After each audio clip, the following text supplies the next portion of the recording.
a wonderful brother that all of us should try to emulate in some way, shape, or form. So in the fall of 1970, and we did have vehicles, but I don't think we had flip phones yet. I was assigned my first little brother in a Yo Zeta. In those days, we had a large contingent of brothers from Memphis and a large contingent of brothers from Kingsport, the opposite ends of the state. And so normally when little brothers were assigned, they were assigned to one end or the other. My big brother had been from Memphis.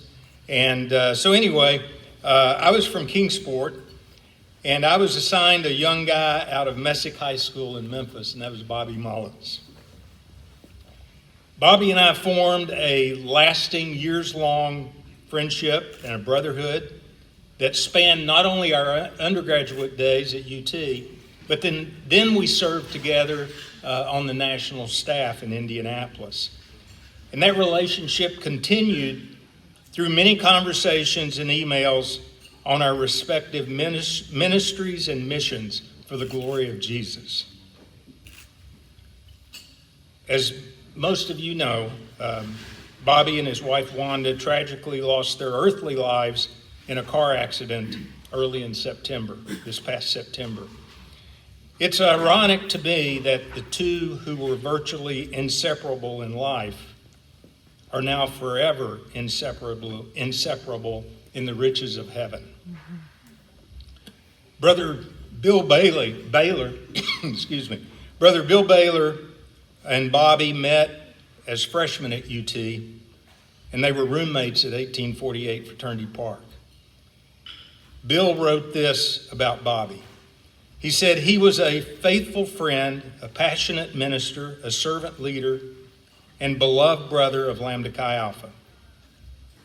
Bobby was a man who brightened every room he entered and whose example inspired countless others to lead with integrity and purpose. He was the moral compass of our chapter, embodying the true ideals of Lambda Chi Alpha through a life lived with humility, joy, and unwavering conviction. This is Bill continuing. From the day we met at UT, he was an irreplaceable part of my life. We journeyed together through triumphs and trials, always grounded by our shared commitment to the brotherhood, to faith, and to service. Bill continued, his contributions to Lambda Chi Alpha were immeasurable. As a mentor, he had a remarkable ability to recognize potential in others. He was always seeking out new leaders within the chapter, ensuring that the next generation of brothers was prepared and empowered to carry the torch of our fraternity. Bobby believed in the strength of our fraternity and invested his time and his heart into building a strong legacy. I went from just being Bobby's big brother to being his boss at the National Fraternity in Indianapolis. Bobby served well. Our fraternity's executive director at that time, George Spazek, had a special bond with Bobby and often asked him to pull out his guitar and sing at national fraternity events. Plenty of us have heard Bobby sing over the years.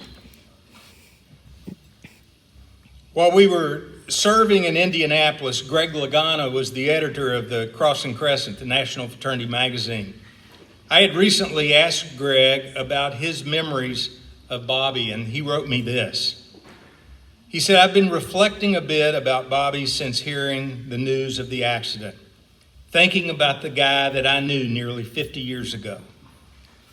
I remember when he quietly revealed that he was going into ministry. It appeared that he had used his time on the road as a chapter consultant for the fraternity to reflect on his convictions, his gifts, his priorities, and he came to this firm decision that he was going to theology school. I received his email messages over the years, as many of us did. He said, but I must admit that I rarely did more than just skim over them. I now feel compelled to go back, check my old inbox, and read a few. I remember that the first inkling I had that Bobby had strong religious convictions, let alone a Christian vocation, was his rendition of "Nobody Wants to Play Rhythm Guitar Behind Jesus," which I think that was the first song he mastered on the guitar and which he would play on any occasion and for any reason. It's sometimes hard to reconcile the Reverend Mullins with the guy who once liked to call himself Robert T. Bobby Moon Pie J-Bo Mullins. All in one breath. But we all grow up and we all get serious, at least most of us do some of the time. That's Greg Lagana. Bobby received his graduate degree at Mid-American Baptist Theological Seminary and served as its national alumni president in the early 2000s. He served on the executive board of the Tennessee Baptist Convention from 2006 to 2011. The Reverend Dr. Bobby and Wanda spent their entire marriage loving and serving God's people within various churches in Memphis, Milan, Lenore City, Oak Ridge, and Knoxville, in addition to Hernando, Mississippi, and finally in Piperton, Tennessee.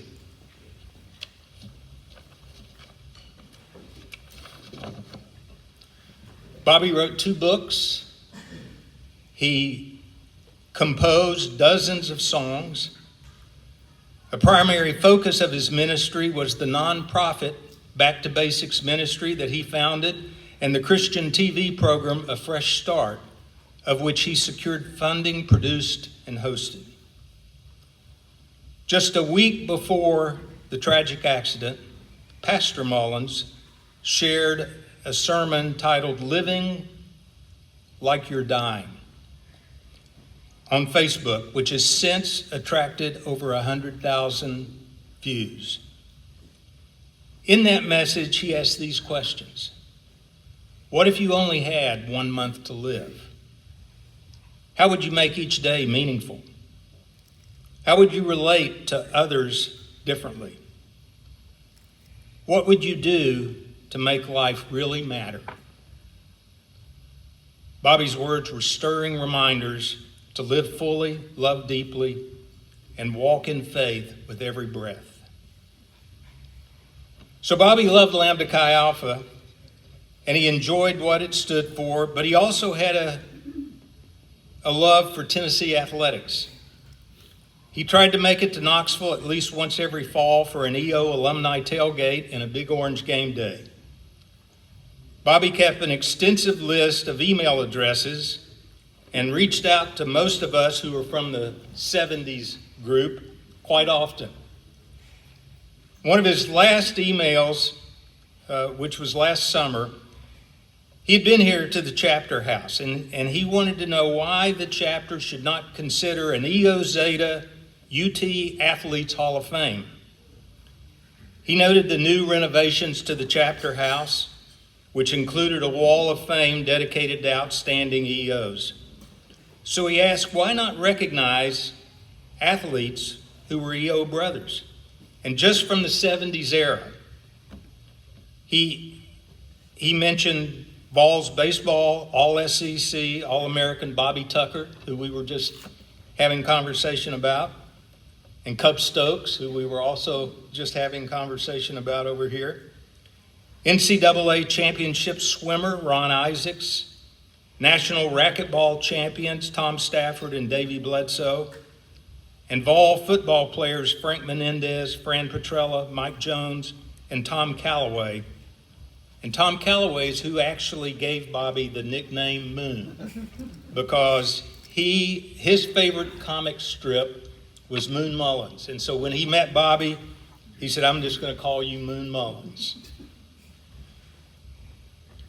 Bobby often recalled people and events from our days at UT. In an email that he wrote last August, he recalled the first night game ever played at Neyland Stadium, which was on September 16th, 1972. He said, and these are Bobby's words, "We were playing Penn State, and many of us at the chapter attended." He said, "I seem to remember a group of us meeting at the fraternity house prior to the game. It was right before fall classes started, and we had been at the fraternity house all week, getting it ready and getting it in shape for fall rush in the new school year.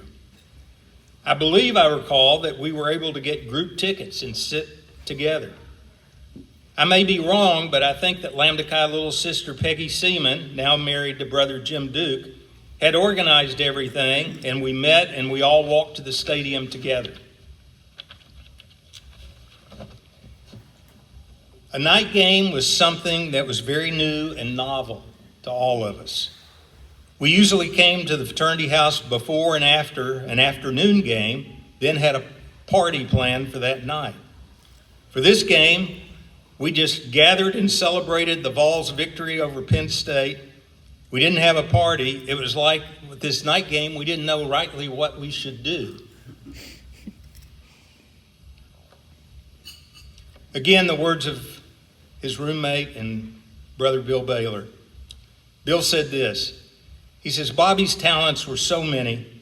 He was a gifted speaker, a devoted friend, an inspiring leader, but perhaps one of the most cherished memories for many of us was the sound of Bobby playing the piano late into the night in the fraternity house with a mix of Elvis Presley classics and heartfelt gospel songs.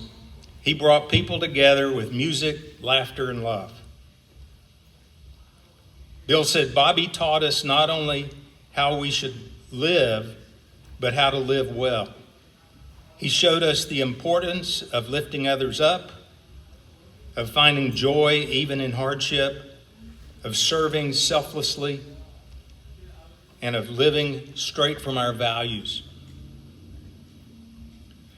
Tonight, I'm pleased to announce that in conjunction with the Lambda Chi Alpha Educational Foundation in Indianapolis, we're establishing the Reverend Bobby Mullins Memorial Scholarship Fund.